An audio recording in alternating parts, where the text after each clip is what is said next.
When it comes to remodeling, we know how to do it right.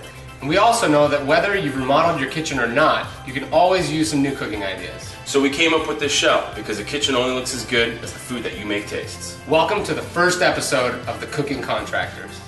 Today's menu focuses on two things, summer and simplicity.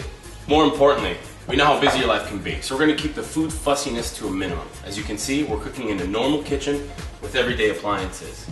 So what's on the menu for today? You know, when I think of summer, I think of clean, fresh flavors. So today we're going to make some of our all-time summer favorites. We're going to do an herb-infused chicken breast, roasted vegetables with a lemon vinaigrette, and also a tomato and avocado salad. Don, what's the advantage of preheating your kitchen now? Your kitchen. Alright, what we're first going to do is we're going to start by preheating the oven. We want to set it to 425 degrees. We really want it at a high temperature. We're going to prepare the marinade for our chicken. You and I hate to clean dishes, and I'm sure you guys hate to clean dishes also. So what we do is we actually make the marinade for this chicken in a Ziploc bag. What we're going to do for the marinade is we're going to get some olive oil, Dijon mustard, and herb. Depending on how many people you have over, you pretty much want to use one chicken breast per person. What my brother's doing is he's basically going to take all the leaves of the rosemary off of the stem. Now be careful with the amount of rosemary you use. It's a pretty powerful dish. So this one stick is enough for both of these bags. And again, same thing here. We want to take just the leaves, get a nice rough chop on everything. And the whole point of marinating the chicken is to infuse it with more flavor, and also helps to cut down on fat. Even if you only have 15 minutes, a little infusion in the marinade is better than no infusion at all. And give this a rough chop? Just give it a rough chop. And I'm gonna add about 2 large tablespoons of Dijon mustard. All right, so he's working on the herbs. I'm also gonna get some lemons. We wanna put 1 lemon in each one of these. Before you cut the lemon, you just wanna lightly roll it and press on it to just release the juice inside. And we're just gonna cut it in half. Now because we're marinating this, don't worry about the seeds or anything like that. Just squeeze it straight into the bag. So far, we've got Dijon mustard, we've got a juice of 1 lemon, and we've got, I would say, about 2 tablespoons of herbs. Parsley, thyme, and rosemary. So next we're gonna add the garlic. We're gonna crush them directly into the bag. I'd say about 5 cloves. All right, so the next step is we're gonna add the olive oil. Don't be afraid to add a lot of olive oil because the marinade, for the most part, is gonna stay in the bag, but you do want this to be nice and moist. I'm adding about 1/4 cup of olive oil. Now we've got our marinade. Gonna get the chicken out. So what we've done is we bought some bone-in chicken breast. The reason we got bone-in chicken breast is because when you keep the bone in, it cooks a lot more evenly and it ends up being a lot moister. We're gonna put 4 in each bag. So you put the chicken into the bag. Once you put the chicken in the bags, you really wanna toss it around. Up and down. You really wanna try and coat all the chicken. But be careful because being that there is the bone in, you could pierce the bag, so just be careful. You then wanna put it in the fridge, flat side down, so that it marinades evenly. Not like this, where the marinade's gonna drip all the way down to the bottom. Our chicken is in the bag. We flatten out the bag. We're gonna put it in a tray, and we're gonna put it back in the fridge while we get everything else ready. All right, we're gonna prepare the roasted vegetable dish for you.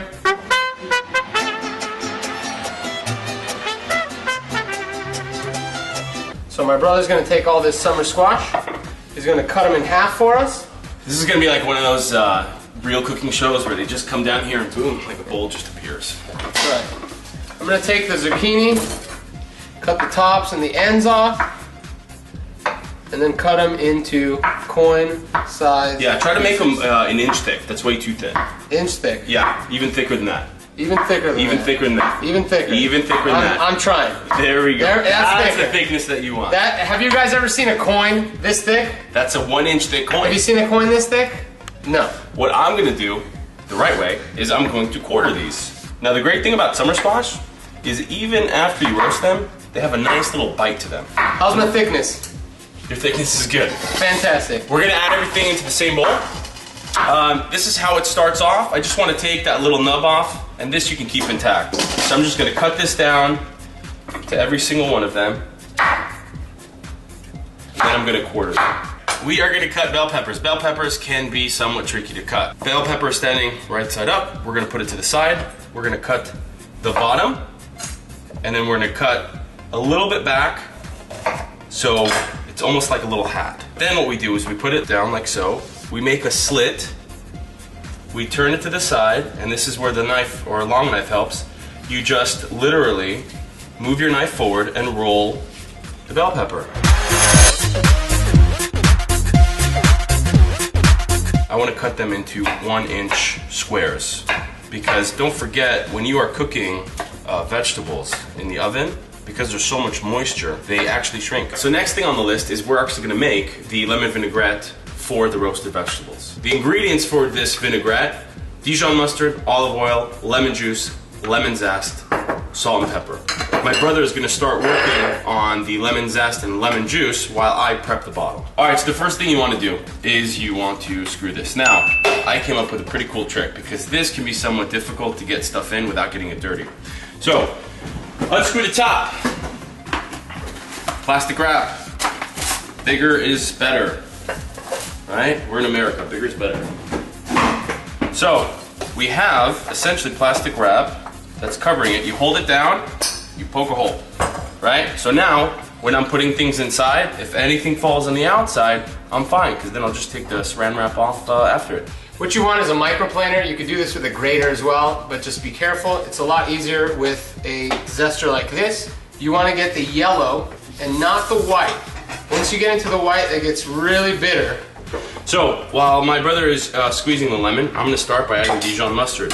As you can tell, we like Dijon mustard. It's actually one of the best ingredients you could use for vinaigrettes and mustard, whether it's in this form. Dijon mustard also gives a nice body mustard. I like to use Dijon mustard more than any other mustard, so I'm going to add about 2 tablespoons. Now what I do is I push it in, and then I move it I scrape it against the side. So we're going to use the juice of 2 lemons. We're going to put it straight inside. Again, we're using 2 lemons because the lemon is the acid or the vinegar in this vinaigrette. We're going to add that. And then my brother is also going to add all the lemon zest. While he does that, I'm going to get the honey. Now we're going to use 1 teaspoon of honey, and then we add the oil. It doesn't have to be such a science. All right, now we are done. Look, clean bottle. Throw that away. Then, pretty tight, take it, and mix. And voila, you have a vinaigrette. Actually, let me show you what the vinaigrette looks like. Okay, so what we want to do is we want to add the lemon vinaigrette plus salt and pepper that my brother's getting into the vegetable medley. Let's do a coarse grind, and let's use a lot of pepper. This is a culinary school trick. Right-handed, left-handed, whatever. Hold the bowl in one hand, toss with the other while turning. Hold the bowl in there you go. We're going to cook the chicken next. But before we take the chicken out of the fridge, we are going to prepare the pan that we're going to cook them in. I actually like to use a cookie sheet to roast chicken, whether it's chicken pieces or whole chicken. The reason being, the sides are relatively short. A lot of people use actual roasting pans where the sides are pretty high, but what ends up happening, and why a lot of you probably ask, why does my chicken come out soft and soggy? It's because when you have high sides, the moisture from the chicken evaporates, but it steams the chicken more than actually roasts it. Why do I like to use a cookie for roasting other than dual purposes? It's because the sides are low. Stop. Why? You said cookie. Yeah, you need shit. Yeah. So we're gonna take them out with tongs because it's pretty messy, and we're gonna arrange it relatively tight, skin side down. And the reason we do it skin side down is because I'm gonna season both the back and the front, or the top of the chicken. So when I season it here, then I just have to flip it over once, and I'm not playing the little flip over again. Don't forget, in the marinade that we previously prepared for you, we didn't add salt or pepper. So at this time, we want to season the pieces of chicken. Keep the skin on just for the roasting purposes, because again, it'll help keep the flesh moist. All right, we're gonna place this on the middle rack in our preheated oven. Put the timer on for 20 minutes. Okay, now we're going to prepare our avocado and tomato salad. Avocado, stand it up, run your knife through the avocado until you hit the pit, roll all the way around, and then when you see the pit, you'll simply take the heel of the knife, you'll give it a twist, and it comes out. Now what you want to do with all your avocados is you want to score them. We want bigger chunks here, and just cut it in half. All right, so we're gonna cut the rest of these tomatoes. Here's an onion. Basically what I do is take any of the loose wrap paper off, and then I cut the top part just a little bit, and then I take the root part, and I cut that off. And the easiest thing to do is then just cut it in half lengthwise. what we want to do is we just want to take the knife and we just want to slightly angle it and take that root piece off because it gets a little bit difficult to chew. So I'm going to make my hand horizontal with the board, and I'm going to take my knife and I'm just going to slightly make 3 cuts. Then I'm going to take the knife and I'm going to make about 1/4 inch cuts into it, and it's still intact. I don't go all the way through. Then I go across and then I go the same 1/4 inch, and it cuts into little pieces. Okay, we're gonna take our marinated vegetable medley and we're gonna put it in a roasting dish. You simply spread them around as evenly as possible, and then you'll put this in the oven on the top rack above our cooking chicken. What we want to do now is the chicken and the vegetables are almost finished cooking. We want to turn off the baking function, and we want to turn the broiler on high. The kitchen in this episode belongs to a client in a 2-story townhome. Located towards the back of the property, with only a garden window and a sliding door nearby, the kitchen receives minimal natural lighting. Our goal for this remodel was to open up the space and bring in as much light as possible while integrating the kitchen, dining area, and living room into one large great room. The white cabinetry with shaker-style doors creates a light and open feel. We painted the back of the island cabinets in a dark gray color to hide nicks and scuff marks for when people sit at the bar. The wood countertop on the island both adds texture and functionality for our client likes to do a lot of baking. The Caesar stone countertop in Misty Carrera adds sophistication and is very low maintenance. The pot filler is a must-have accessory, but only for those that do a lot of cooking or where the sink is far away from the stove. For the backsplash, we chose a crackled ceramic tile with a glossy finish to add texture and reflect light. The large single basin sink makes it easy to clean oversized pots and pans. We also installed a hands-free foot pedal for the sink faucet so that our client could wash both his hands without touching the faucet.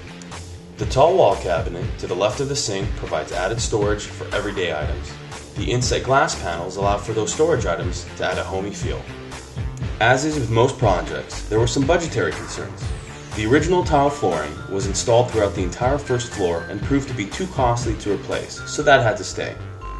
Due to some association restrictions, we could not add any additional windows and were limited with the interior layout because of other structural items.